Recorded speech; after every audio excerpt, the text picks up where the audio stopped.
Linda, Frank.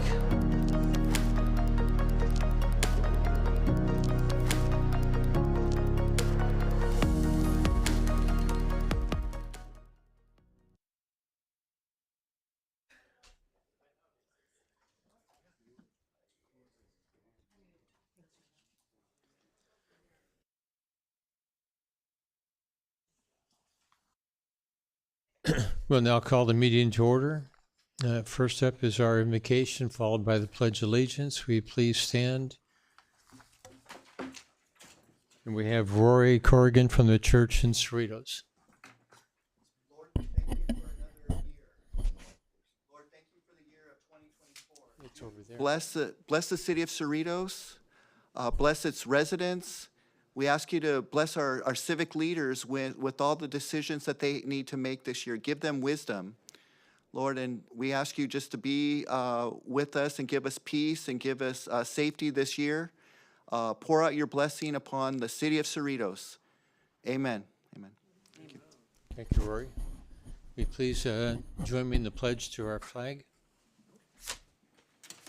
I pledge allegiance to the flag of the United States of America and to the republic for which it stands, one nation, under God, indivisible, with liberty and justice for all. Thank you. Please be seated. We don't have any presentations tonight. Are there any appointments? Mayor, if you would indulge me, may I call the roll? That'd be appropriate. Thank you, Thank sir. you. Honorable Mayor and members of the City Council, at this time I will conduct a roll call of City Council members. Council and Agency Member Johnson. Present. Council and Agency Member Vo. Present. Council and Agency Member Yokoyama. Here. Mayor Pro Tem and Vice Chair Solanki. Present. Mayor and Chair Barrows. Present. Thank you. Okay. And I'll go back to item 5, presentations and appointments. There are no presentations tonight. Does anyone have any appointments? And hear none, we'll move on to public comments.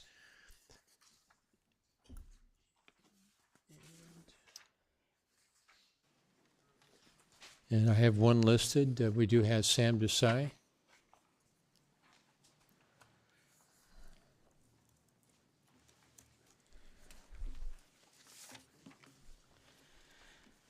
Happy New Year, Mayor, council members, city staff, friends at home. My name is Sam Desai. I'm resident of City of Cerritos. Today I would like to just get on the business. And Linda Johnson, council member, Happy New Year. Ma'am, I know why I took your name. It's about our Chamber of Commerce and accountability. Last year, during our economic development, strategic planning, and other time frame, we set up an accountability for our Chamber of Commerce taxpayer. And there was a report which was due. You have asked for the report. And ma'am, we are just curious if you received that report and if it was approved as a valid, understandable, and a satisfactory report. I know that Chamber and City wants to work with each other, and I would like, in 2024, accountability to be the key word, and it's important action items. And you have campaigned around it, so please pay attention. Mayor, Happy New Year. Happy New Year. Wishing you well. And sir, there is this issue, which is not on agenda, but it just won't die. It's for CPE, renaming of it, policy changes. And sir, I'm here to urge you to stop any one-time exceptions. And also when I was looking at the reports, I heard that many residents had sent in their comments to the council. Can you please request the clerk as to who wrote about CPE, how many wrote for it, how many were with it, against it? And Mayor, I am urging you, please listen to the residents who has not written. I know you are not on social media, but you know, we have policy change. We have to stop this nonsense, sir. And residents are really hoping you drop this major issue. Council Member Changwo, Happy New Year, sir. You know, Council Member, it would be amazing to see our city see us when we talk and how we respond to each other. Many believe that, you know, we may be on opposite side, that we don't get along, we don't communicate. We do communicate. But I do have to ask you, sir, you know, we come from law enforcement background. You have been our mayor, council member. Sir, if you don't like where things are going, why do you support policy change? And then what's the difference, you know, if we are using the words of gang versus having a council who really listens to us residents? On top of it, I've seen, it's just political, that sometimes it just happens that your supporters may think that majority are with them when it comes to policy change, renaming, just because it's an issue of honor. Sir, we also want to honor art. Art Galucci is, you know, has been part of our city.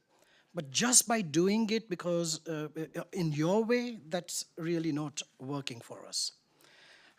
Please keep it the way it is at CPE. That's a request. And Council Member Solanki, hope everything is well. I see, well, things can improve, but sir, residents are curious that after everything was settled, why did you have to make a motion and bring up CPE renaming again? You know, we have to stop wasting staff time, and we have to see the precedents. Library, we did 2 survey changes. 3 for men, again now, 3 for women, and now which 3 men to take out. So why not do a survey and get residents' idea without just jumping into policy change? And I really hope that you make it up by declaring Ram Navami, our Hindu, something that we have in common. Do something. Let's reach out, make this policy change go away, and do something for the community. And Frank, Happy New Year. Frank, I know all of this started when you nominated Mayor Barrows to be our 5th council person without elections. You did give them an olive branch when that happened. Today you have seen nothing matters, but you still have to keep on going. Don't give up on our city. Thank you, Happy New Year, and please listen to the residents. Thank you. Thank you, Sam. Our next speaker is Case Vander Linden.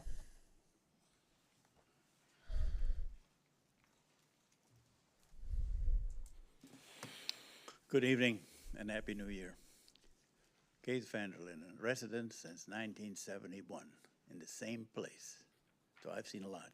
I've seen probably more than most of you guys seen in this city. I can tell you one thing. When we moved in 71, we had this strip mall, Bloomfield and South Street. Very nice strip mall with several restaurants.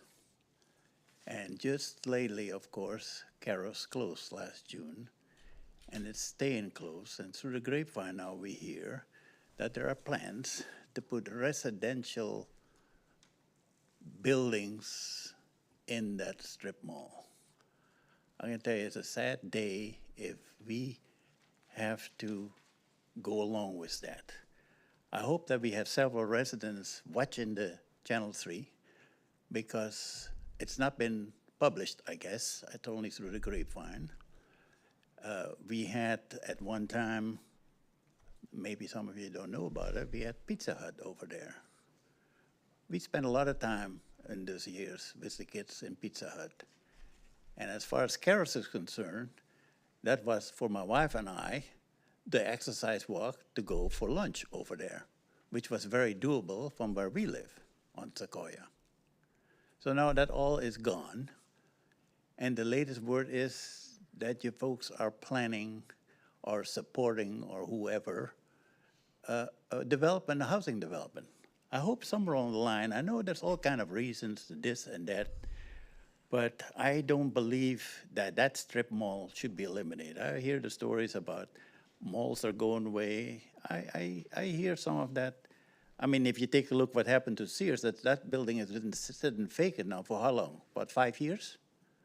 And I guess the city is not too anxious to do anything for whatever reason. But yeah, things do die out in this way. But I hope you consider strongly, I know it's going to be obviously a zone change that got to take place because that area is not zoned for residential facilities. It's a strip mall. I hope we don't have to go through the same thing that we had to go through some years back with the strip mall on the north side of the city. And we have to have a whole bunch of residents come in arms and so to speak, vote against it because the developer was planning to do umpteen houses there, as I recall it. Perhaps most of you guys recall it too. I think it's a wrong move. It would be a sad day. 53 years in this city, and the last remnants are gonna go away. It's a sad day. I tell you one thing, I'll be campaigning against it very hard. I mean, I'll put it on social media as well, so everybody in that area knows what's going on and what's happening, because I am totally against it. I've mentioned that to you last time already. And as far as what Sam was saying, I echo him. You know, it's kind of a sad day that we're wasting the kind of time on this renaming of Cerritos Park East. Like I mentioned the last time, spend that money to redo Bloomfield. That is an atrocious. We should take a look at that. That probably next 2 years probably going to happen. And 195 is just as bad. It's a sad day, you know, right? And waste all this time on all these, I don't know, quibbling things, but nothing really gets done. Anyhow, so much for that. Have a happy new year. Okay, before you walk away, I haven't seen the plans or talked to anybody about it. I've just heard that something's going to happen. But first of all, let me address the Sears property for you. Mace Rich, which owns the mall, in a very short time ago, was able to gain the interest in the Sears property that they didn't own. So the part I know from the prior to remodeling of the mall, it takes about 7 years. So it's not the city that's holding up that part of it. Then it comes to the housing. We have a supermajority up in Sacramento. They passed, a bunch of things. They're in essence saying we're going to build 1,900 new housing units, and if we don't, there are penalties, and they will withhold money from the city. They've already taken away the redevelopment money. They took away around $4 or $5 million that was going towards our staff, payroll. So we've cut back our staff like crazy over the years. But, the housing part, we have 8 years to get 1,900 units in. I have no clue how many housing units are. Our staff hasn't brought anything forward that I've read. But, the issue is really the state mandates that are taking away local control. I understand that. I'm pretty sure that is a very legitimate explanation. I guess that may be also a reason why so many people and businesses that leave the state of California. It's a sad day, I came in this country in 1960. I can tell you one thing. This country doesn't look at all the way it looked in 1960 when I came here as a young man. No, it doesn't. And I've been here, I was born here in 47. So, I grew up in the area. I'm well aware of what we were like back then, especially what Orange County was like. The issue is when we look at the housing, our council, every council, has a very difficult, road to hoe. And the housing things that have changed is the fact that, the ADUs and how you can subdivide your property and put, an apartment complex, a small one, on your property. Your street can change drastically. And we have no say-so. whatsoever. You know, it comes in, staff does a little bit of looking, staff can correct me on it, but, you know, we can't even have the parking enforced. So if someone wants to put in, you know, technically, if they have room to do the 4 units, all the parking's on the street. So all the safety reasons that we currently go by, you know, the current ordinances that we have, if these things change, you know, because a homeowner or property owner wants to make that change, we can't do anything to stop it. You can come and talk and, you know, and criticize any council member you want, but there is absolutely nothing that we can do. So we got more to a style of government that I was more familiar with. Russia being centralized planning, we've learned the same thing. We're going to centralized planning out of Sacramento. Yeah. Well, let's hope there are some changes in the future, because that ain't gonna fly. Not for our kids, our grandkids, and our great-grandkids. We're in deep Bandini, you know, that's all what I can say. Okay. Hopefully, I don't have to, I mean, the 6 great-grandkids we have, I feel sorry for, because they're gonna grow up under a different kind of system. Well, thank you for your consideration. That's my opinion, and I will really work hard. We appreciate hearing from you. I just want you to know our staff, you know, the council would do everything they can to keep our city as much as it is and it continue to grow in the path that we're growing on. But there's more and more things that are being shifted from the cities to the state. Alrighty. Okay. Thanks so much. Thank you. May I say something? Yes, go ahead.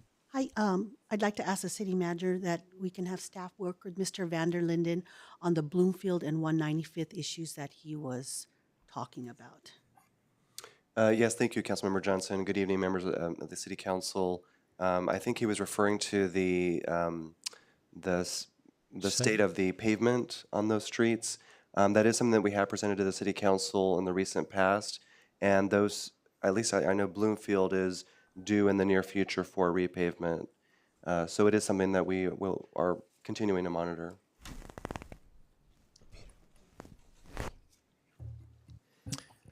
Is there anyone else that wishes to address the council at this point? Yes, please. And if you can fill a card out after you're done, okay? But go ahead. Yes, I'm Mr. Van Mellon. I've lived in the community since '67.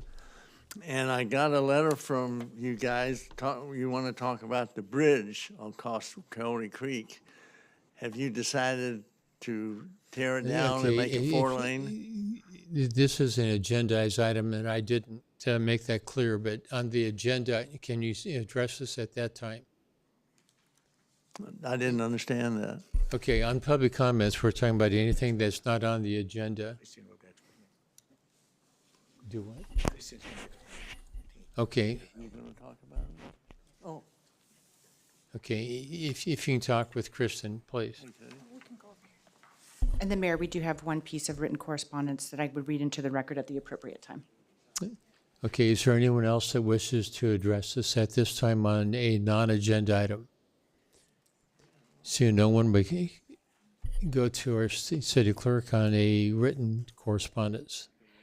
Thank you, Honorable Mayor and members of the City Council. I will read our disclaimer that applies to all written correspondence for the entire meeting, and then read the written correspondence into the record. Written correspondence submitted by the deadline listed on the agenda is considered public record. Prior to the meeting, the council and agency members received copies of the full-text unredacted written correspondence that was submitted for items listed on the agenda. Public requests for copies of the written correspondence submitted for this meeting can be made during regular business hours to the office of the City Clerk Treasurer. Sherry Woods expressed opposition to the renaming of Cerritos Park East. And that is our only written correspondence for this item. Okay. Thank you very much. We'll close public comments, move on to the consent calendar. Do we have a motion? Move to approve? Second. Okay. It's been moved and seconded. Here are no objections. That'd be the order. Under public hearing items, we have 8A. Was there an announcement on the vote? I'm sorry, I just wanted. Yeah, I said it was unanimous. Okay. Okay. Public hearing, item 8A, Robert? Thank you, Mayor Barrows, and good evening, members of the City Council. This public hearing, item 8A, represents a major milestone in the development of the Dela Boulevard Bridge project. This concludes the environmental phase, and the presentation this evening will be given by our Acting Director of Public Works, Dario Simoes. He unfortunately was not able to be present here this evening, so he's joining us via audio. And with that, I will defer to Mr. Simoes. Thank you, Mr. Lopez. Good evening, everyone. Esteemed Mayor and council members, I just want to confirm that everyone can hear me well. Yes, we hear you very clearly. Thank you. Tonight, I present before you the consideration of a resolution certifying the mitigated negative declaration for the Dela Boulevard Bridge replacement and traffic signal enhancement project. If you would please direct your attention to the screen. Next slide, please. This project aims to intricately study and modify the traffic signals along Dela Boulevard from Denny Street in La Palma, Orange County, to the Interstate 605 freeway near the westerly city of Cerritos borders. Additionally, the bridge that spans Coyote Creek at the city border with the city of La Palma is to be replaced with a wider and safer bridge. Because this is a very complex endeavor, this is a multi-year project. Tonight marks the end of the environmental design phase of the project and the beginning of the engineering design phase. It is very important to note that this is a multi-jurisdictional endeavor as well. While the city of Cerritos is the lead agency, the cities of Lakewood, La Palma, and Cypress are directly affected by the improvements and have been involved in the design to date. Next slide, please. This image shows the impact of the project. As mentioned prior, the improvements aim to study and, if needed, modify each traffic signal along Dela Boulevard from the intersection of Mapes Avenue on the westerly end to Denny Street, east of the bridge spanning over Coyote Creek in La Palma. Additionally, it aims to install a high-intensity activated crosswalk, or HAWK signal, at the intersection of Dela Boulevard and Claretta, near Tetzlaff Middle School. Next slide, please. Overall, the project aims to improve the pedestrian, bicycle, and vehicle access along Dela Boulevard. The ways it intends to accomplish this is through hardware upgrades, pedestrian countdown heads, pedestrian lead time at signals, and high visibility striping at each signalized intersection. As a part of the corridor improvements, the bridge that spans across Coyote Creek is also planned to be replaced with a new, safer bridge. Next slide. The approach will be widened from its current width to match the overall width of Dela Boulevard, and pedestrian and bicycle facilities are planned to provide safe passage. The image on the screen is a rendering of what is currently envisioned for the bridge looking west. The existing 2-lane bridge would be replaced with a realigned 4-lane bridge that includes sidewalk and Class 2 bike lanes on both sides of Dela Boulevard, 2 Class 4 cycle tracks with concrete barrier on the northern side of the bridge, and a raised concrete median that separates west and east traffic. Next slide, please. This is another rendering that shows what the future bridge may look like looking toward the north. One can see that the curve that currently exists would be removed, thus improving sight distance and therefore safety. Additionally, improvements to the existing bicycle trails along Coyote Creek will increase safety and access to the trail, as well as provide an option to cross from the easterly side of the trail to the westerly side. Next slide, please. This is a rendering of what the bridge may look like looking towards the east. One can see the improvements planned for Dela Boulevard along the southerly side in Lakewood, as well as the straightened alignment. Next slide. In order to complete the environmental phase, assumptions are required to be made as to the stages of construction. Currently, the stages are envisioned as follows. Stage 1, which would be removals in the south bridge, includes Phase 1 and 2. Phase 1 would include the removal of the existing inoperable railroad bridge. Phase 2, where the traffic would remain on the existing bridge while the southerly portion of the new bridge is under construction. One should note that pedestrian and bike traffic will be maintained throughout construction duration, as well as access to all residences and businesses maintained. Next slide, please. Stage 2 of construction includes also 2 phases. Phase 1, the traffic would be shifted to the newly completed southerly portion of the bridge, and the existing bridge would then be demolished, and then the northerly portion of the new bridge constructed.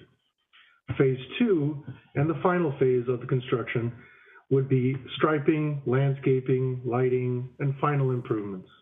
Again, all pedestrian and bike traffic will be maintained throughout construction duration, as well as all access to residences and businesses. Next slide, please. It's important to note that this project has been evaluated by staff in accordance with the CEQA guidelines, with the incorporation of construction methods determined in the initial study, mitigated negative declaration, or ISMND. There are no significant impacts to the environment. This document has been circulated to residents and businesses within a quarter mile of the project. It's exceeding CEQA requirements, as well as interested agencies. In response to the document circulation, 25 comments were received and responded to within the document. Next slide, please.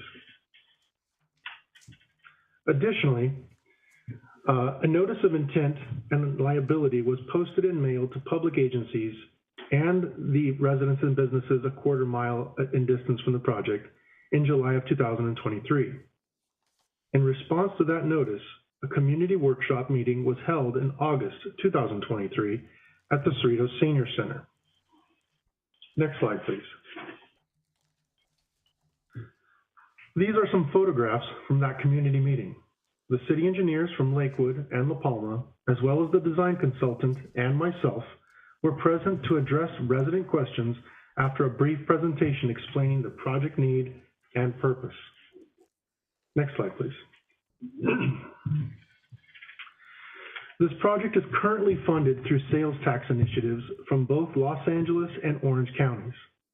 The Los Angeles County has provided $2.4 million, while Orange County has provided $1.3 million. The combined allocated funding available for design is $3.7 million. At this time, no construction funding has been obtained for this project. However, with the completion and certification of the MND tonight, the project can be more eligible for federal and state grants. The total estimated construction cost for this bridge and traffic signal improvements is approximately $25 million. These costs are expected to escalate, however, as the design is expected to continue for another 2 years. Next slide, please. At this time, it is recommended that council review and discuss the information provided tonight, constituting a public hearing, and waive further reading and adopt the resolution as captioned on the screen. Next slide, please. As always, I appreciate your time. This is the end of my presentation. I, as well as the design consultant, are able to answer questions that you may have. Thank you. Okay. Thank you, Dario. Are there any questions of staff? Frank? Thank you. Thank you, Dario. I was very, very happy to see that this was on the agenda last week. Thank you for this report, Dario and Sergio. Thank you, Sergio. And I just wanted to confirm what you said, Dario, that going into the details of the total project cost estimate of $29 million that you have on your PowerPoint. That number is not in the agenda report, but it's on your PowerPoint. I was glad to see it in the PowerPoint. That total project cost estimate of $29 million is because 3.7 million was for the design phase, and you're estimating 25 million for the construction phase. Is that correct, Dario? Thank you, Councilmember Yokoyama. That is correct. Again, these are estimates at this point. It's important to note that by the time and if we obtain appropriate 100% construction funding in about 2 to 3 years, that number will most likely escalate. But yes, 25 million plus 3.7 million is approximately the 29 million as stated in the presentation. Okay, great. And thank you for detailing the funds obtained from Los Angeles County and the funds obtained from Orange County. Do we have any funding from the state or from the federal government? Have we applied for any grants to the counties, to the state, or to the federal government? Is there anything pending? Is there anything in progress? Is there anything being considered? Dario. Thank you once again. So we have obtained funding from both counties as of thus far, and no federal or state funds have been obtained either for design or for construction at this time. The approval of the and certification of the ISM&D tonight would provide more eligibility for this project to obtain construction funding from the state and from federal government. To date, we have been given notice that a few federal programs are available to apply for funds. However, to this point, most of them, if not all, request a significant matching, i.e. to the tune of 50 to 30%. And in addition to that, most of them require that the location of the project be contained within a disadvantaged community, which unfortunately for this project, Cerritos and neither La Palma and Lakewood in those areas are considered disadvantaged. So we are continuing to look for funding. The consultant is part of their services that they provide for us on this project is to assist the city with funding for construction funding and grant application. There have been a few grants that have come out, and we are investigating those at the current moment from the federal government, but as of right now, we have not obtained any funding, but we are continuously looking for that funding. And for the dollars spent by the city of Cerritos on the Del Amo Bridge, is that money coming from any of our accounts other than the general fund? So the funds that are spent from the city of Cerritos are fully reimbursed through the county to the tune of approximately 60%, 65% from Los Angeles County and 35% from Orange County. So the funds that are used are almost immediately reimbursed by either county within a month or two. So in essence, no general funds are being used At this time. But what I'm getting at also for the future is if we are unable to get funding of the 25 million for the construction phase, for the dollars that we do not get funding for in the city of Cerritos has to spend money from our funds. Is that general fund money, or are there other accounts that we have that other specific accounts or restricted fund accounts that we could use on the Del Amo project, the Del Amo Bridge project? That would depend upon the grant that we would be able to obtain. Some grants would specify that no other federal dollars may be used, or no other state dollars may be used, or no restricted funds may be used.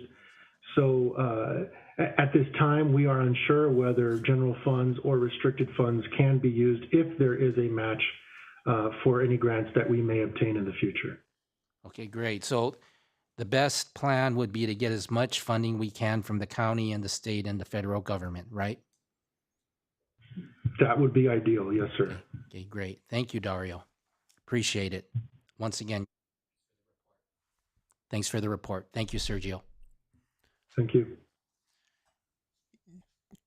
Dario, just to follow up a question on what Frank brought up. The federal process, do they normally fund about 55% of a project like this? And then, require a match by local sources? Thank you, Mayor. That's a good question. Again, it's really dependent upon which grant. There is a HBP grant that typically provides up to 90% of the cost. There are other grants that may be coming up in the next 2 years that may provide 100% of the funding. Typically, the match is anywhere between, for federal projects, anywhere between 50 to 5%. So there's a large discrepancy into how much matching funds are required dependent upon the potential grant that the city can qualify for and or obtains. It depends on whether it is a competitive grant or whether it is a grant based upon need, and so on and so forth. So there's many different types of methods in terms of funding that we could obtain. Typically, federal grant funding, it does require a match, but it's very dependent dependent upon which grant the city would be obtaining to know roughly how much the match would be. And you mentioned that, basically referring to, residents that are of lower income. Since this is a county project and covers a more regional aspect, there are folks of, the needs that you pointed out that are within that category that may not be immediately surrounding the bridge. The bridge is not really something that's of great value to our local residents as much as it is to the residents of other cities outside of the four that you mentioned. Have we communicated that in any of our grant requests? Yes, sir. We have communicated that in our grant requests and our grant applications, and in communications with the grant administrators. We have been discouraged at this time to apply for those grants based upon the overwhelming majority of the residents not being within a disadvantaged community. Even though they are not the ones that use the bridge? This is correct, sir. Okay, and thank you, Dario. I have one more question I'll get to later, but are there other questions? Yes. I have a question. Oh, actually, I have a comment. It was brought up that federal money, state, county is used and hopefully acquired so we can finish this project. It's nice to see that we're doing this, because one of the requirements, we got to do this public hearing so the residents can see that this project hasn't stopped, because it's been kind of in limbo for a while. But as you can see, this project is still ongoing with all the surveys and researches and the efforts to acquire the funding to make this project come to reality. I just want to say that when I was mayor last year, the four cities and the Congresswoman Michelle Steele, along with other mayors in her region, met, and she went around a round table and she asked us what was important to our city. And I brought up the fact that we need a Dela Boulevard Bridge project to move forward. We need funding for that. And the cities of Cypress and La Palma that were there also agreed with that. And in so doing that, the Congresswoman and myself, along with the council here, have been working along with staff to try to secure some funding at the federal level. And I know back in July, I received a text. I'm looking back right now on my phone. That I received a text that that the Congresswoman did secure $5 million for this project. However, it needs to be approved through Congress. Where it's at right now, I'm going to find out. But I know that's nice to see that the Congresswoman at the federal level does have our attention. She does hear our voices, and she's working hard to secure additional funding for that. So I will follow up with the Congressperson in the near future. As you know, at that level, all the things that have been going on in the last few months with the House and so forth, it can probably delay a lot of these requests. But I know at least the Congresswoman has already said that she would try and secure that $5 million for us. So at that level, we know that there's efforts. Of course, we need a lot more than $5 million, and of course, I asked more than $5 million. But we'll take what we can get and move on and keep on working at that. So with that, I just want to let the staff know that that's something that's in the project in the works right now at the federal level, and hopefully by the time it gets finalized, it'll be more than $5 million. So, thank you. Are there other questions? Okay, Daria, the last question I have is, Metro and the OCTA, Orange County Transportation Authority, have both identified that this corridor is rail right to the county border.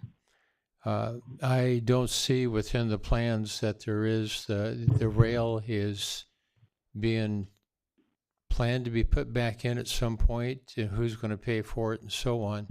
We talk about it being terminated, but if we're going to really try and talk about how to have transportation between the two counties, this is a very important consideration, I know, for our supervisor as well as LA County. SCAG has had this identified, for decades. Have you addressed this that we don't see in the presentation so far? Once again, thank you, Mayor. The railroad, as you did mention, the existing bridge is completely inoperable. The railroad bridge, that is. It's dilapidated and, quite honestly, in complete disrepair. In discussions with OCTA was very pleased to know that this project proposed to remove the railroad bridge, and at this time they requested no new bridge be constructed because no railroad currently exists along that corridor that is in operation. In discussions with them, the subject came up as to whether they would appreciate in the future to continue this railroad in that location, and their discussion and their response was that at this time they did not expect to have an operating railroad there. However, they did retain and do retain the space for a future railroad should that need arise per their analysis. So they were plan checking the environmental documents carefully and did provide comments to us during prior to publishing the draft document of the MND. And their comments were that the existing or the proposed bridge, pedestrian and vehicle bridge, did not exclude the future construction of an aerial bridge as it would need to be for railroad purposes. And our consultant has gone through that and has determined that a future railroad bridge can be constructed in this location aerially without damaging or having to redo the newly constructed pedestrian and vehicle bridge. And if I could add to Mr. Simo's comments, Mayor, we also, based on previous discussion with the council, did reach out, in addition to OCTA, we reached out to LA Metro, and they also did review the preliminary plans for the proposed bridge project, and likewise confirmed that this project does not preclude a future rail alignment. But as Mr. Simoes just mentioned, it would have to result in an aerial bridge, much like what's being proposed at 183rd and Gridley. I think that's going to open up a whole new can of worms. Putting an aerial bridge in right behind the homes right there, and into the park area. For us, because that's not in the document anywhere that I'm aware of. That's correct. If there's an effort in the future by LA Metro or OCTA or the two combined on a future expansion of the rail network, they would conduct a separate process and analysis and environmental review, much like this one, and go over that design in more detail. Rich and I, when we spoke with Metro, the CEO and a few of the other staff members there, as well as our supervisor, they're well aware that how important rail is, and especially be able to connect across county, just like they're doing along the East LA on the Gold Line, into San Bernardino County. For us not to work together to at least plan on that, and then I think our residents need to know what those plans are. The fact that you've had conversations and it's not showing that this is a likely thing to happen. I mean, the plan currently is on the LA County side is have the last station stop in Artesia. But it has always been, from SCAG's point of view, as well as I've talked with OCTA, personally with the Art Leahy when he was the executive director and became, the executive director or president of Metro. This is something that everyone recognized, that there's, huge, projections for usage for this quarter. And, for us not to address it, I think is going to be misleading, at this point. Did you want to add anything? Okay, well, Dario and Robert, thank you. Is there any other questions? Seeing none, we'll close and open to the public for comments. I do have one speaker, MJ Emili. If I'm saying your name correctly, this is the time for you to speak. And Mayor, it would also be appropriate at this time to open the public hearing. To open the public hearing. No, I said that. Oh, you did? Okay, I apologize. Yes, again, this is Mr. M.J. Van Mello. I live in La Palma since 1967, and I've noticed every year, in about 60 years, that traffic is getting terrible along Telamo. And the only good thing about having that bridge there is to slow the traffic down. If you put a 4-lane, that's going to be a freeway through our little town of La Palma. And that's the only negative thing, I think. Leave it alone. But we do walk to the park, and they only have one walking part of the bridge, the north side. There's none on the south side. There's also a lot of homeless people living in there. But I was astonished that about $30 million is going to spend on that. I think there's a lot of other programs that you should look after. So I'm a little skeptic. One says yes, one says no. My wife thinks it would look great, but I think it's a little bit too much, and the government's already under $34 trillion. You're not going to get any more money out of them. That's wishful thinking. And so that's about the only thing I can talk about, is that it's been there for, I don't know, 50 or 60 years, maybe even more than that, when it was called Dairyland and Dairy Valley. And so I would suggest trying to get other projects for the homeless, for one thing. I don't know how Cerritos is for homeless people, but just to put another lane of traffic and another light. We already have about 4 lights within a half a mile of each other. It's going to be tough to coordinate that. Okay, thank you. Thank you. I do want to point out to you that over the years I've been on city council, the city council members from La Palma have been pushing for a bridge to be torn down and rebuilt, straighten it out and to make it safer.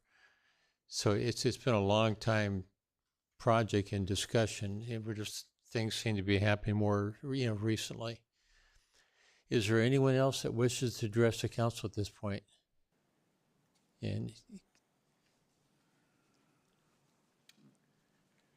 Well, you hit my hot button when you mentioned Metro and the rail, because that's my backyard. I'm looking at that rail.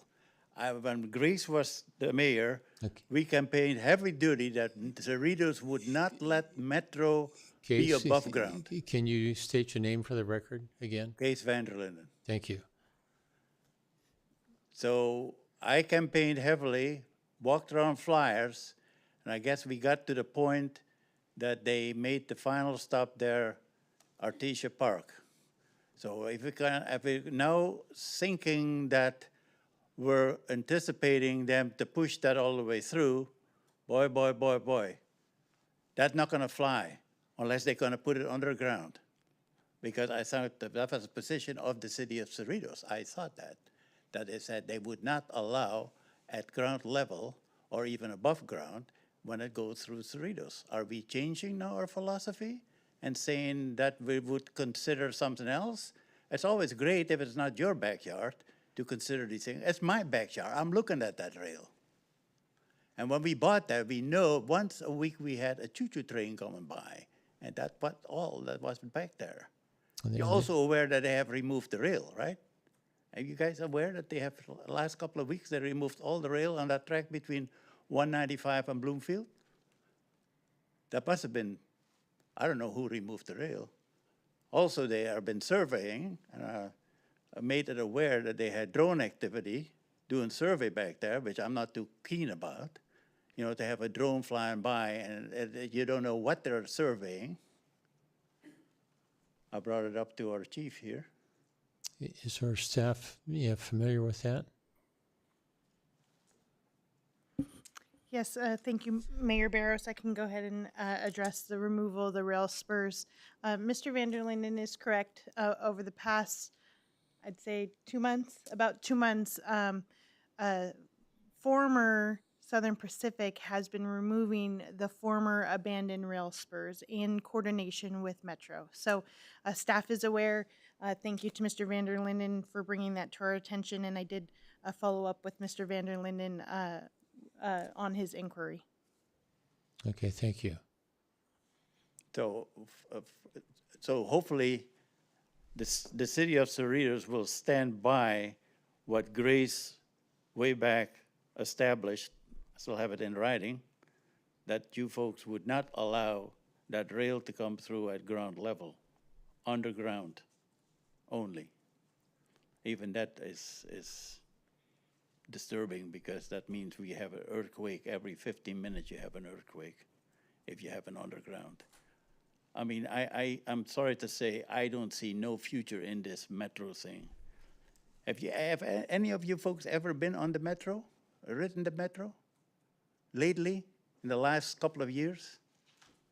No, last couple I haven't, but I have written on it, and Very I'm aware unsafe of all the situation, problems on very it. unsafe. I tell you, if I was a female, and Linda, you've been on that train and know what rides on that train, you couldn't get me on that train. That's the most unsafe situation there is.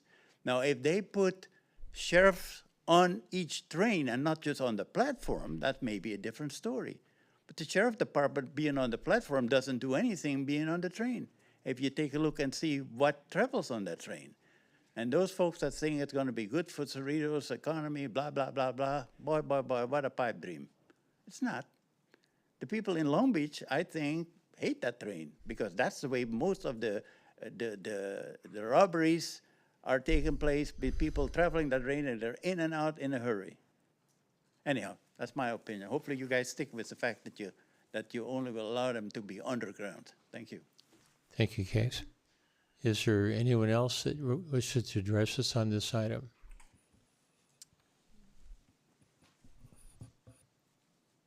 Joan, can we get you to fill a card out afterwards also? All right. Joan Pileman, Squaw Valley Way, Cerritos. Squaw Valley Way backs up on Denny. Denny, by the way, is a shared street between the counties. The county line runs down the middle of it. So you've got two entities there on Denny. This bridge was built in 1965, and the project has been talked about and finally got into the design phase. I was at the meeting at the senior center where they had the nice storyboards about what the plans were going to be looking like. There were quite a few comments. I will say it was a very disorganized meeting because all they wanted to do was chit-chat, and there wasn't really an agenda, or I had to prod some of the people, the architects, to talk about the project. I went through all the storyboards, and there's a lot of stuff that I called fluff. We want a bridge. We want a bridge that is going to accommodate the traffic that is currently going east and west on Del Amo, La Palma. As the other speaker said, the traffic is horrendous. My exits out of my tract is at Mammoth and La Palma Del Amo, because again, it's in LA County, but La Palma starts and that road, if you go on La Palma Del Amo, goes all the way from Torrance, basically, and Carson, all across LA County, into Orange County, all the way out to, I'm not sure where it ends, but it's a major thoroughfare. And I think Waze probably diverts a lot of traffic onto that particular artery. I'm going to get into some of the weeds because communication, I found at that meeting, was very poor. I was talking to one of the delegates from La Palma, and he had no idea that there was going to be a Starbucks built on the corner of Del Amo and Bloomfield. A Starbucks in the parking lot of Target. The construction has started. It was approved 2 years ago or more, and it's been sitting there, but they're starting real construction, which is going to add to the hazard of getting out of that Target parking lot during the rush hours, because it's already backed up over the bridge and blocking my exit at Mammoth and La Palma. So I go what I call the back way, and I go through La Palma over to Moody. And that housing tract isn't going to be appreciative of the extra traffic. Some of the other minute details that some of you might overlook. We have a school bus stop at Mammoth and La Palma. So will the school district be told and be aware that there's construction?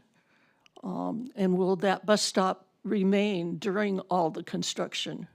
You also have Long Beach Transit coming in at that Bloomfield and Del Amo corners.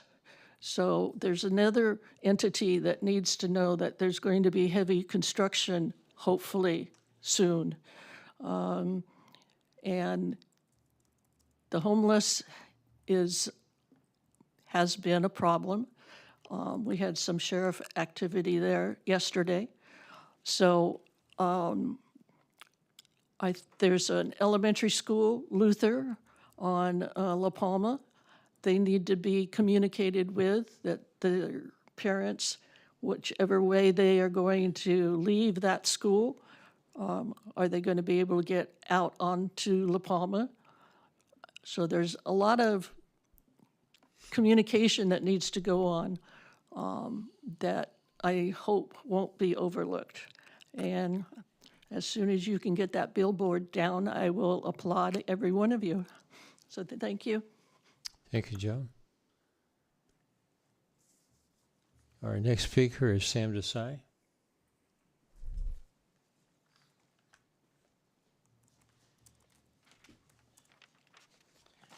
Thank you, Mayor, Council. My name is Sam Desai, the resident of Cerritos. The Sade Bridge, Delamo, that's where my children and we grew up, so it's really good to see that years of efforts are, beginning to pay off. As we bring this conversation on the bridge, we have heard residents say that even if, we put a lot of different elements together, there is always some improvement. So what I heard today was this bridge is effort of multiple cities. It's showing how multiple cities can work together, hold an event for the residents, spend all this time and resources, and the only feedback that you get is from the resident who is saying that it was a fluff. So $29 million begins with this fluff.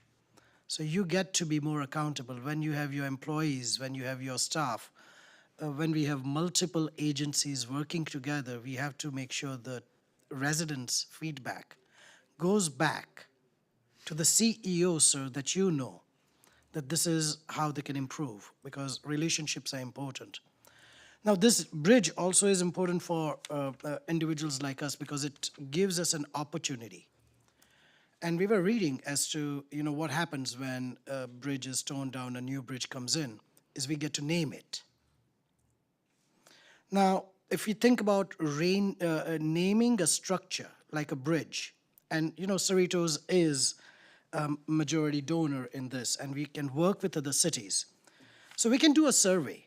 And Mayor, I sincerely hope that you take residents' other comments about naming CPE and listening to them, giving them a different opportunity. And what would a survey share is, first of all, you're listening. There are other projects. We don't have to spend and waste money. And believe it or not, even city of, our neighborhood cities have gained a lot from Cerritos. So if we come up with a good name that they can honor and respect, and even the city staff would be, happy. So, the naming of the bridge requires consensus. So if we start with the survey, chances are very good people will not be against it when the time comes. We have some names, and we can consider it. And again, I'm going to just say, Mayor, Bruce Barrows Bridge, BBB. I mean, if you think about it for a minute, sir, you have been around since 95 and longer. You have been longest serving. You are here. And there is going to be a time that, we want to honor you. Now, I know there is a rule that we can't honor you unless you pass on. But policy changes are regular stuff in our Cerritos. We can bypass that, no problem. Naresh Solanki Bridge would definitely make a difference. We have a lot of individuals who would appreciate that. We do have residents who felt Tori Contreras did amazing job with us. We should honor him. Tori Contreras Bridge. Changwo, I just cannot. Changwo Bridge, can you look, you're smiling, my friend. I mean, who wouldn't like Linda Johnson Bridge? Come on. Oh, come on. Just give it a shot. But when we talk about naming the bridge, we should consider, of course, Frank, if the survey says so. So these are important issues: bridge, communication, interconnecting, connecting with the community. If you can seriously consider a survey for naming of the bridge, perhaps you may be able to get out of this this challenge you have got into by just changing the policy for sake of changing it. And we can all win. It's a win-win. So my request to you is, as you move towards $29 million project, as we listen to the residents, and if we really think about long-term, can you imagine in 2042, as people are driving by, it could be Art Galucci Bridge. It would be a gift, an honor. Please, please consider different ways of honoring those who have served us. Thank you. Thank you, Sam. Is there anyone else that wishes to address the council on this item? Seeing no one, we'll close public comments and move to council for action. Yes, go ahead. Thank you. Thank you, Dario, and also Sergio for the report, and Dario especially for answering all the questions I had sent you earlier. You answered all my questions. I appreciate that. Well, I'm very excited about moving forward on this project. This is a project that has been years in the making, and after completion, the Dela Boulevard Bridge will improve and enhance vehicle, pedestrian, and bike traffic. I've been advocating for this project for quite some time now. Last year, I had the opportunity, along with my colleague, Councilmember Yokoyama, to meet with Congresswoman Michelle Steele while we were at the National League of Cities Conference in Washington, D.C. last March. She even left another meeting and came running down from the Capitol to make sure she didn't miss our meeting. The Congresswoman shared with us that this project is on her list of priority projects. I'll continue to advocate and work with her office to secure federal funds for this project. We look forward to meeting with her again as we attend this year's National League of Cities Conference in Washington, D.C. in this March. Just these last few days, I, and again along with my colleague, Councilmember Yokoyama, attended the Contract Cities Legislative Tour in Sacramento. We met with both Senator Janet Nguyen and Assembly Member Sharon Quirk-Silva. We had a robust discussion on the importance of the construction of this project. Although state funding may be a challenge due to state budget constraints, it was still important to inform our legislators to know the significance of this project and how it will benefit the region. Not only will this project improve vehicle and pedestrian traffic, I also look forward to what the construction will bring, that is more jobs with local hire. And upon completion of this project, it will boost up our economy with more access to shopping and dining. I'll continue to fight and advocate for funding at the federal, state, and county levels, and at SCAG, Metro, and OCTA as well. We need to build coalitions with other cities when seeking funding and to ensure that we have a project that we can all be proud of. Thank you. Yes, Frank? Thank you. So I am fully in support of all the hard work that our great staff has been doing for the ultimate goal of this Dela Boulevard Bridge project. The residents have made it clear that they're looking forward to the Dela Boulevard Bridge being made into a 4-lane bridge. And as Dario showed us in the presentation today, it's going to be a state-of-the-art bridge with dedicated pedestrian lanes and dedicated bike lanes. And we need that bridge as soon as possible, because the current bridge has been determined to be structurally deficit. Correct, Sergio? Yes, that is correct. Okay, thank you. So I think it's great that our staff, like Dario, has been looking for funding and grants. Our council is reaching out to our federal and state and county electeds, because the squeaky wheel gets the oil, the squeaky wheel gets the money. So we're working together as a team with the goal of getting a new Dela Boulevard Bridge as soon as possible. I think I heard in Dario's presentation that our engineer who's here, they also have experience with funding. Is that right, Sergio? Dario? Yes, Councilmember Yokoyama, our consulting engineer is in the audience today, is in the council chambers, and they can answer more poignant questions if you wish regarding the status of our grant funding and procuring grant funding at this time. So Mayor, I was wondering if maybe our engineer, maybe if he had any comments based on everything that's come up from the council and from you, if he had any thoughts, if our consulting engineer had any thoughts about the funding of this project that we've had a robust discussion about here on this side of the dais. Certainly. But before we do, Robert, this may have started even before you were hired. I remember conversations about this bridge going back to the very early 90s. And I remember hearing of things when I was on the Planning Commission. So that goes to before 94. But getting concurrence from the four cities, OCTA, and Metro has been an ongoing process that councils have worked on. I remember distinctly talking with several council members from La Palma that they were pushing OCTA to move forward quicker on it. So it's just taken a lot of years to get the collaboration that we're seeing, and it's speeding up over the last few years. But it's taken a long time just to get to this point. And people looked at, bridges. If you don't mind just holding on for a second.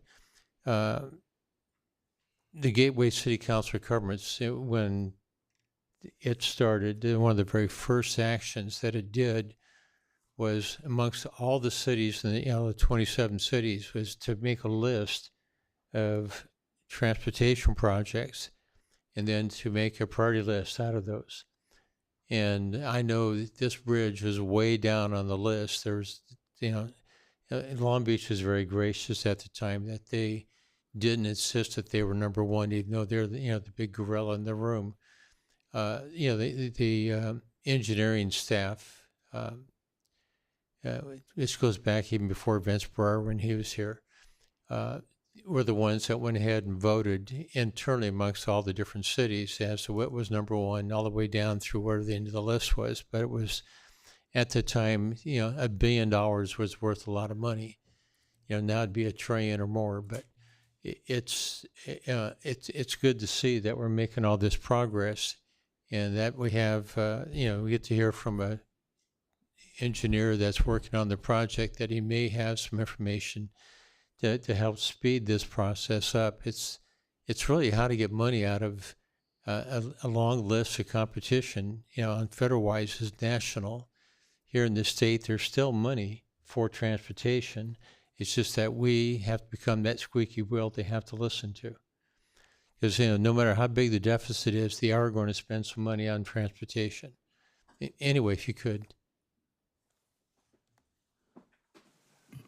Good evening, Council. My name is Alan Huynh. I work with Kimley Horn and Associates.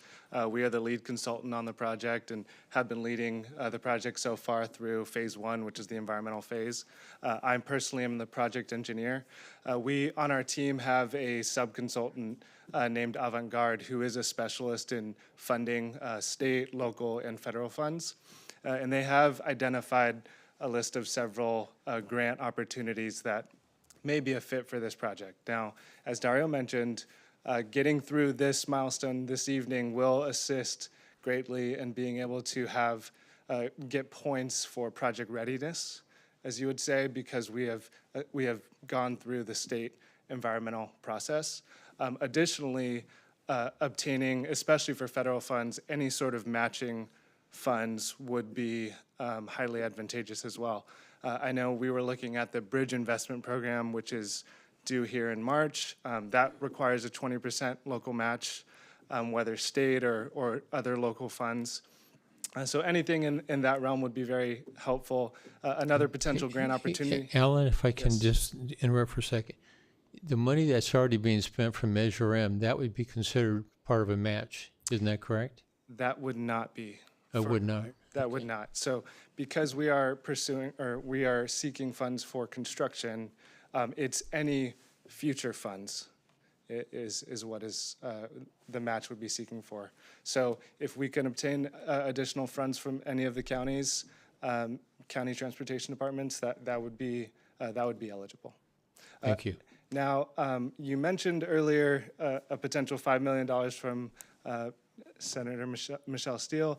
I don't know if that would be, I think if that's federal funds, I don't know if that would qualify as part of that 20%, but we can definitely look into that. Another potential program is HPP, which Dario had mentioned earlier, and that's a program that we're working on applying for as well. Okay. Are there any questions?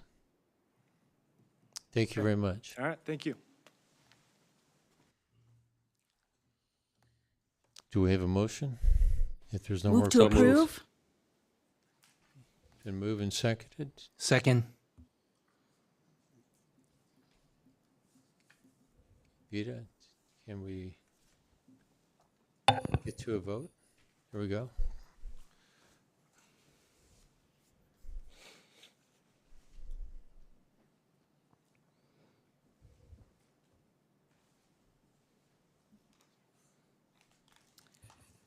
Honorable Mayor and members of the City Council, the motion passes by a vote of 5-0. Okay. Well, as our lead on the agency, you now have your marching orders, right? Okay, thank you. Okay, next up is item 9A. Robert? Thank you, Mayor.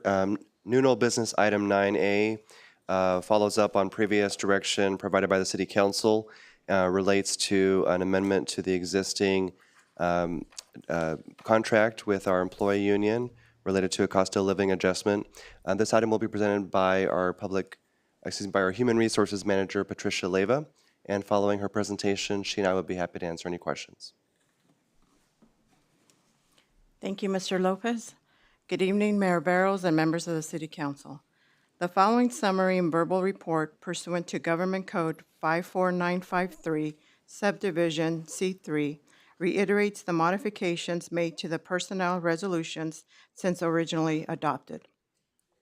At the October 26, 2023 City Council meeting, City Council directed staff to prepare a report for potential consideration of a mid-year cost of living adjustment to address inflation and the adverse financial impact on the wages of City of Cerritos employees.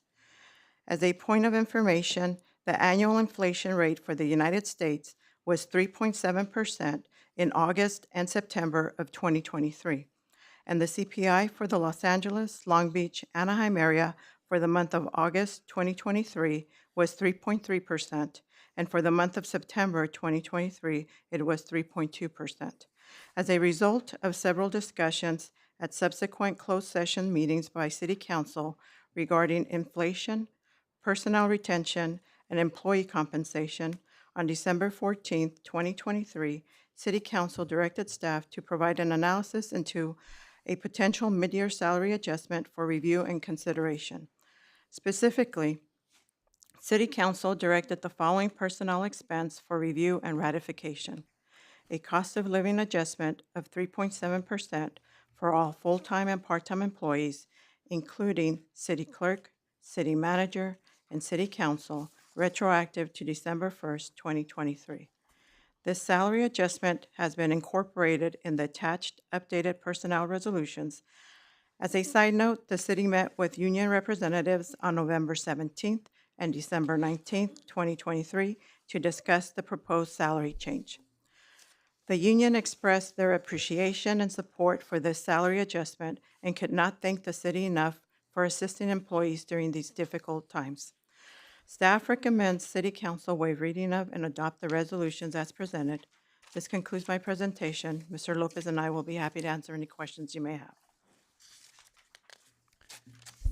Thank you, Patricia. Is there any questions? Hearing none, we'll open to the public for comments. Is there?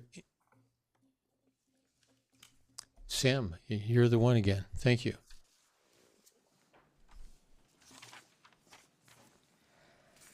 Thank you, Mayor, council members, and city staff. Congratulations. And when it comes to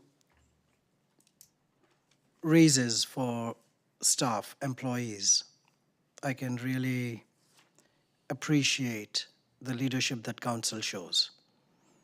You know, as a resident, when I come to speak here, before I come to speak here, a lot of my friends, colleagues, they engage with city staff. Not just city clerk or one department, everyone. And the staff that we have is absolutely amazing.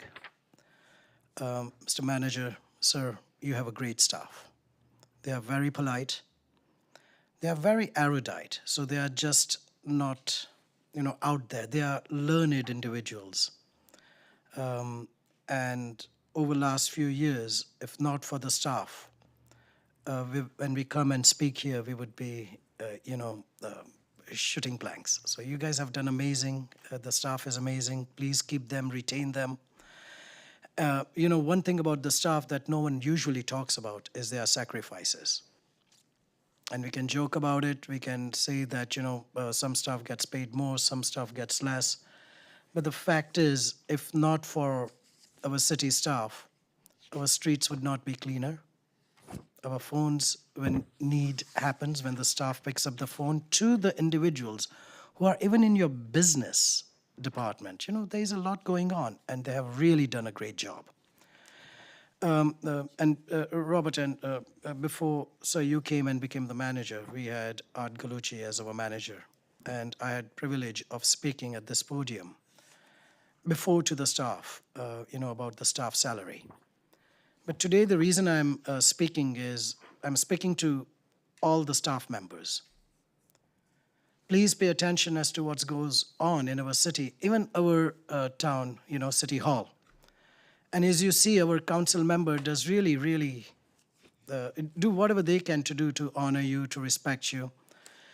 And sometimes we may not all be on the same,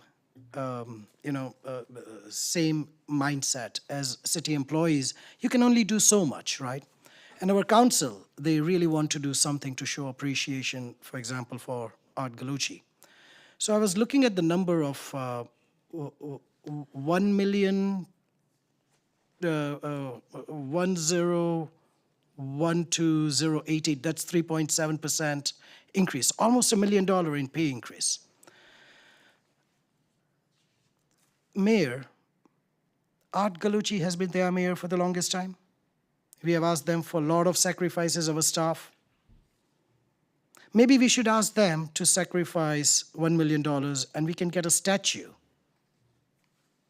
for Art Galucci. Now, when I'm in a business and we get a statue, usually we can get it for, we can give different ideas. But staff really needs to also know that we are with you. We are not really asking you to make any type of contributions. But there's different ways of honoring those who have been part of the city. And instead of asking staff to do something like that, Mayor, I want you to just know that these are ideas. Now, they may not be good ideas, they may be rough ideas, but these are just ideas. And these ideas to honor someone who has served us belongs to all of us, not just residents, but also each and every one of you who do want to participate. And some of you may be okay with this idea. But the council needs to know that as we contribute to our staff, their education, their long-term, there's always going to be residents like us who is going to ask, please give us more to the staff. Staff, give us more. And they will if you ask them. So please consider that everything good that we do for our staff, our city, that we talk about it, that even if we have to make sacrifices to honor someone, we are all in this together. So please consider that, and thank you. Thank you, Sam. Is there anyone else that wishes to address the council? Seeing no one, we'll go ahead and close public comments. Yes, Linda? Comments. Thank you, Patricia, for the presentation. I'm in full support of adopting these resolutions for our full-time, part-time, and our exempt and confidential employees. Inflation is at an all-time high. We're so fortunate that we are in a position to provide this increase so that our employees can take care of themselves and their families. I take pride in our city council for addressing that the cost of living is skyrocketing and that we took the initiative to take care of our most valuable asset, our employees. I'm also aware that some residents are questioning the same increases for our city clerk, city manager, and city council members. The executive team are also employees, and I'm not inclined to separate those positions out from the resolution. They are experiencing the same inflation rates just like everyone else. They are working hard just like everyone else. And as to the council, we also put in a lot of time outside of our regular council meetings. For myself, I not only attend our council meetings, but I'm also attending external meetings at the federal and regional levels as a representative on the SCAG Community Economic and Human Development Committee, as a representative on the California League of Cities Public Safety Committee, as a board member of the Independent Cities Association, as a committee member on the Contract Cities Association Legislative Policy Board, as a board member on the Asian Pacific American Municipal Officials, a caucus within the National League of Cities. So as you can see, it's beyond the ribbon cuttings. These are committees where I and my other colleagues as well attend meetings and conferences so that the city of Cerritos has a seat at the table, where just like where we were when we were advocating for our city on projects, just like the Del Amo Bridge project. So thank you to this council for their support of our employees. If we want to continue to be the flagship city of the region, then we must take care of our employees to recruit and retain. Nothing in this city, from our street repairs, tree trimming, water billing, park services, senior services, our water, our library, our theater, community development, administrative services, and of course our executive team, can be accomplished without our fine staff. We want them to continue providing quality service to our residents, and this is just one way to help them during these difficult financial times. Thank you. Thank you, Linda. Anyway, yes, Frank? Okay, thank you. And I just wanted to thank Patricia for the report. And also, I know that you've been working on this for months, and we're finally here to vote on the final the final work product that you've been working on for months. So thank you, Patricia, for this agenda report and agenda item that's going to give the fair and reasonable compensation to our city employees. Thank you. Thank you, Frank. Yes, Chung? I'd like to make some comments, thanks. So back when I was elected in 2020, the city of Cerritos was understaffed and underpaid. The employees were struggling at the time. It was very evident that because of years past, the council had to take some really serious and drastic efforts to maintain the budget, maintain services, and therefore, employees positions were not filled. Employees were asked to do a lot more than what their normal jobs were at the time and still do today. And during the time since then, the council has gone out of our way to make sure that our employees are well compensated for retention and recruitment, because that was a problem for our employees, our staff here.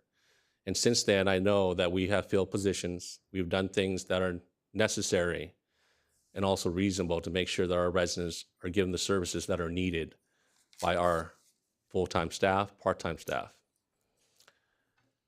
And since then, we've also initiated a few open side letters in the last 2 years to also make up for the loss of compensation for the years when the employees before my time went without salary raises, or I should say COLAs. And those years now have been met because in the last 2 years, this council has done what it was necessary to do to make sure that our employees got what they deserve. And not just that, to make sure that they are well compensated. And so about a year ago, we asked for a salary survey for our employees to make sure that we get the right compensations for our employees, to make sure they are competitive. And that way we can retain, because we've lost a few employees since to other cities, and also recruit from other cities and other employees to our city. That salary survey, we spent over $100,000 to get that salary survey that this council approved. Then on that salary survey, since the compensation that was given over the last 2 years, it was very evident that this council has done what we're supposed to do to make sure that our employees are compensated well. And on that survey, and I want the people to be aware of, the majority of the positions that are on that survey says that our employees are well compensated, if not above the average. And so I was happy and very pleased to hear that. It wasn't a bad thing. It was a great thing that we've done what we're supposed to do as a council to make sure that our employees are well appreciated. But don't let the smoke and mirrors blind you on what's going on. I'm concerned why all of a sudden the union didn't ask us for this last increase. They were just as surprised and shocked as some of us on the dais here was to hear that we were going to go ahead and give another compensation of 3.7, which I'm grateful for employees, because that was the cost of living. But don't let that smoke and mirror fool you. I just want to let those who are out there be aware that COLA is an interesting compensation. Pay raises is completely separate from what a COLA is. A COLA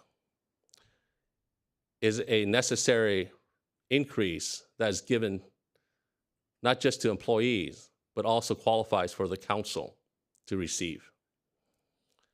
Raises, salaries, and so forth, if we were to increase that for the council, we would have to wait until the next election to get. But COLA is the exception. And I am grateful for the employees, very grateful. The union is supposed to be going into contracts this year, this month. But we're going to go ahead and kind of step outside of that and give the union an additional raise, which is great, and all of our employees. But don't let that fool you that the council is getting as well. Not just once, but multiple times in the last 2 years, this council received that benefit. Now, it was said, yes, we go do things, as we go to conferences, we go attend meetings. I do that as well. So does my fellow colleagues. But, you know, we signed up for that. We didn't sign up to do it because we wanted to get paid. Although it's nice to have. There's no doubt in my mind that, you know, if people are doing this, it's nice to be compensated. But we signed up for that. We agreed to do that. We spent money to get elected. And here we are saying that let's go ahead and give ourselves another COLA. So I just want people to understand that we as a council appreciate the employees, but don't let that be fooled that we're not doing it also for ourselves. So with that, I would like to make a motion to approve this contract minus the council getting it as well. To show the employees, to show the people that this compensation is truly to appreciate the employees, to appreciate the hard work they've done inside and out, day in and day out. Because here we are, 5 of us sitting up here who can show up when we want to, can go to places if we want to, or we don't have to. A lot of us do. But let's not be fooled. This compensation should be for the employees and only for the employees. So that's my motion, to approve this contract minus the council. Thank you. Mayor, are we doing a motion, or I thought, did we open up for public? It's already been closed. Oh, it did? Yeah, it was, but I need to reopen it, so just hang right there for a second. I was just giving a note that we do have one piece of written correspondence. So Vita, I'll reopen it so you can enter that. And I do apologize, Honorable Mayor and members of the City Council. We did have one piece of written correspondence on this item. Gail and Marty Grossman expressed opposition to cost of living adjustments for the City Council. That was the only piece of written correspondence received on this item. Thank you. We'll close public comments. We do have a motion on the floor. I'll second that. Are we still on comments, though? We're still on comments. No, we're not. Why? Because I made a motion. Because at this point, anybody can make a motion. So there's been a motion on the floor and a second. Can I Right. please, thank you. Can I please make a substitute motion to approve the staff recommendation? Second. Vita, we have a second. So it sounds like my we have a motion is not going to be Do what? entertained then. Because we No. have a second. We're going to vote on your second one first, right? A substitute Okay. motion Yeah, comes substitute correct. motion goes first. like always. At this time, there is a substitute motion to approve staff's recommendation as presented in the agenda report. The motion was made by Councilmember Yokoyama and seconded by Councilmember Johnson. And council, please vote.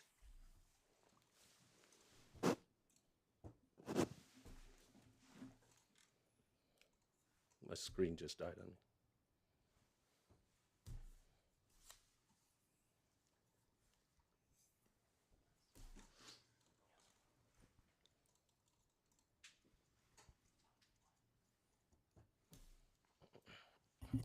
I'll vote no. Maybe a roll call. Yeah. Here it is. And the motion passes by a vote of 3-2. Okay, thank you. We'll go on to legislative items. Robert? Thank you, Mayor. We do not have any legislative items to report this evening. Okay, I do have one to bring up. Frank, thank you for sharing your SCAG report, from January 3rd. You're welcome. And this is one where SCAG is picking up, I guess, the continuing from the criticisms of the RENA process. They had two different studies that were done. They could not include LA because of litigation between Orange County and SCAG. But they are proposing to, in fact, I think you approved to do, for draft legislation to amend how the RENA process works. And I won't go into all the details, but what I'd like to do is have council concurrence to direct staff to monitor this very, very closely, work with SCAG if possible, and especially to go ahead and look at seeing if we can get Sharon Quicksilver involved, since she is a past SCAG member, RC member. She and I were, together on SCAG at that time. And I know she retains a close interest in SCAG, and she'd be a natural, to collaborate, with SCAG on this. So I know your committee is one that's overseeing this, and I'm just asking that you would include her, in this process. One, she has an interest in our city anyway. But if I can get council concurrence on this. Yes. Yes. Yes. Okay. Thank you. Okay. Thank you too. Give me a second here. Are there any reports in, Robert, from your position? Thank you, Mayor. Just an informational note that we did at the end of December provide the City Council with a memorandum transmitting our annual combined financial report at the conclusion of our audit. And we will be presenting a formal agenda report to the City Council at an upcoming meeting, providing the findings of that, but just wanted to make that known for the council as well as for the public watching at home. Okay, thank you. Comments from council? Frank, if you don't mind, we'll start with you tonight. Thank you. I was glad to attend the California Contract Cities Sacramento conference and sessions earlier this week. They have great sessions where our state electeds come to the event and speak to us as a group, and they see all of the local electeds, our assembly members and our state senators see all of the local electeds sitting there, giving them attention, so they know that we are a combined group of local electeds who can work together with them or against them. And we also had an opportunity with these state electeds to hear from the incoming Senate Pro Tem Mike McGuire, for example. But also what I would like to report is that with Kathy Matsumoto's help, we arranged meetings with our assembly member, Sharon Quirk Silva, and our state senator, Janet Nguyen, and Linda and I, and our consultant, Mr. Gonsalves, Paul Gonsalves. We met with them and presented the letter that came from our city council, signed by all of us council members, signed the letter, letting them know that we are prioritizing the Del Amo Bridge project. And I was so happy that the agenda report again came out last week that helped Linda and I and Paul to intelligently and with knowledge and substance talk to our electeds about the Del Amo Bridge project. And I'm hoping that Robert and Kathy and Dario and our consulting engineer can follow up with our state electeds and continue the conversation of getting state money for the Del Amo Bridge project. And Linda and I and Paul also brought up, once again, like we did last year, we brought up the Valley View property and the hope that and the goal that maybe the city of Cerritos can obtain that property, which we've identified in our housing element. Hopefully we can identify it from we can obtain it from Caltrans, and that's another thing. If you, Robert, can follow up to see if us again reminding our state electeds that we need their help to convince Caltrans that there is a higher goal, a higher reason for the city of Cerritos to have that property than for Caltrans to have it unused. I came back from the California Contract Cities Conference, and Tuesday night, maybe the funnest event I went to this month was at our own Sheraton Cerritos on Tuesday night. The Indian Matchmaker, the star of the Netflix series, was at our Sheraton Cerritos. And the community brought her in. Out of the 88 cities of Los Angeles County, the Indian Matchmaker, Sima Auntie, came to the city of Cerritos, to our Sheraton Cerritos. And Smita Vasant, a local community leader, introduced her, had a meet and greet for her, had a question and answer session with her, and the crowd was so excited once again that this international star was in our city of Cerritos. And Linda came. Linda was there, and maybe the most famous LA County fan of Sima Auntie, the Indian matchmaker, was there. Our own supervisor, Janice Hahn, was there dancing with Sima Auntie. So after that, you know, I'm good for the rest of the month. But I did also get a chance to go to the state of the county last night at the Commerce, in the City of Commerce. Supervisor Janice Hahn gave the state of the county. And I'm going to tell you, she was on a high, and she told me she was on a high because she was still excited from meeting Sima Auntie the night before. She told that to me. I don't know if she told that to you.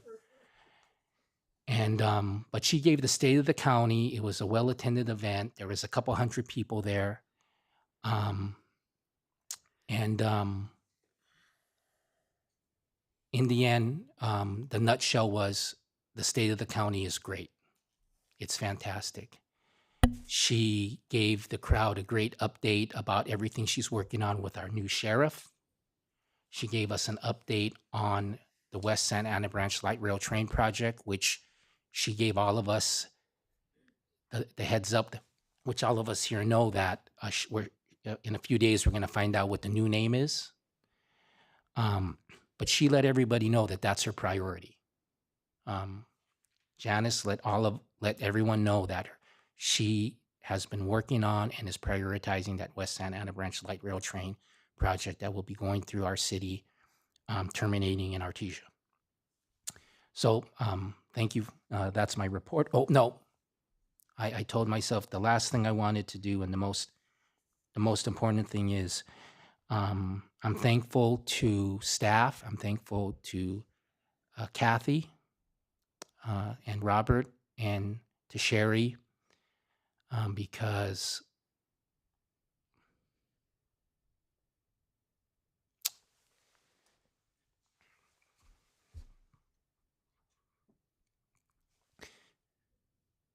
we honored Ethan Soriano.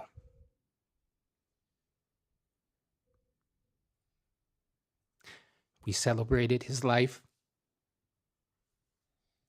at Cerritos Park East on December 28th. And as Sherry and I talked about, that was probably the most people ever in the park. So thank you, Sherry, for making sure it was as respectful and convenient as possible for the family of Ethan Soriano. And they were thankful to our city. Thank you. Thank you, Frank. Linda? On December 15th, my commissioners and I were on the Santa Float. I believe we had over 3,000 patrons that came out to see us. On December 20th, I attended the Chamber of Commerce holiday event. December 20th, that same evening, I was at the Artesia Cerritos Rotary Club Toy Drive. It was a drive-through event that brought out almost 400 families to receive free toys and hot chocolate. On January 4th, I attended my monthly CEHD meeting in downtown LA. On January 7th through the 9th, I was in Sacramento for the Contract Cities Legislative Tour. Aside from meeting our legislators, Frank and I were also invited by Treasurer Fiona Ma to come see her office. Also on January 9th, what Frank had just shared, for the many fans out there that are fans of the popular Netflix series Indian Matchmaking, Cerritos was graced with the appearance of the most popular Indian matchmaker, Sima Taparia, also known as Sima Auntie. There are a lot of attendees at this meet and greet, including my boss, Supervisor Janice Hahn, who is one of her biggest fans. On January 10th, Supervisor Janice Hahn had a state of the county. The state of the county is strong and resilient. I want to address, I'm not sure what my colleague was alluding to as to smoke and mirrors on the COLA increase. Like I've said, I appreciate that our mayor brought this up and the need to address inflation rates and to compensate all our employees, from executive staff, council members, and line staff in the city. The COLA increase is a percentage of what our stipends are. It amounts to about $65. We're not getting rich sitting up here at the dais. It's a small amount. Councilmember Vo has stated many times that he would gladly give up his entire stipend and car allowance. I don't know if he has. I don't know why he has to wait for all of us to agree with him. If he wants to take action, he can certainly take it upon himself to do so. So I'm going to stand by my vote and support everybody that is working for the city of Cerritos. Thank you. Chung? Thank you, Mayor. First off, so I wish everyone a happy new year. Nice to see everyone back. The holidays was busy. I attended a lot of events during the holiday season as well. I'm not going to go ahead and burn down the conversation with all the things I did. But I just want to wish everyone a happy new year. And I enjoy the robust discussion from my colleagues. It's interesting to say, to put me on the spot in regards to not taking my stipend. I would like to see everyone not take their stipend, and then Why let's wait let's for let's, us? let's do it. Let's do Why it. wait? Thank you.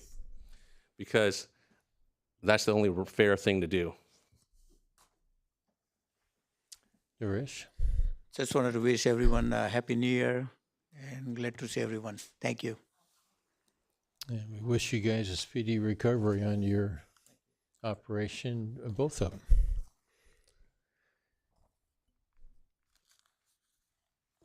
I have a few upcoming events I'd like to share. We have Martin Luther King Jr. Day ceremony on this coming Monday, where we will honor the memory and accomplishments of Dr. Martin Luther King Jr. The event will take place at the Cerritos Center for the Performing Arts at 10 a.m. in the Sierra Room. There will be musical performances, readings, and light refreshments that will be served. If possible, please bring a canned food to donate to the local food pantry. On Sunday, January 14th at 3 p.m., The Spirit of Harriet Tubman will be performed by Leslie McCurdy. Harriet Tubman led the slaves to freedom through the Underground Railroad. And on the weekend of January 19th through the 21st, the Broadway series will begin with Jesus Christ Superstar. Please visit the Performing Arts Center's website or the call box office for more information. And I should point out that on that Saturday at 11:30 is our Meritorious Marine, which is, we recognize a Marine out of Camp Pendleton at the water fountain between the Performing Arts Center and the Sheraton Hotel. And then we also have the Family Science Night at the Cerritos Library.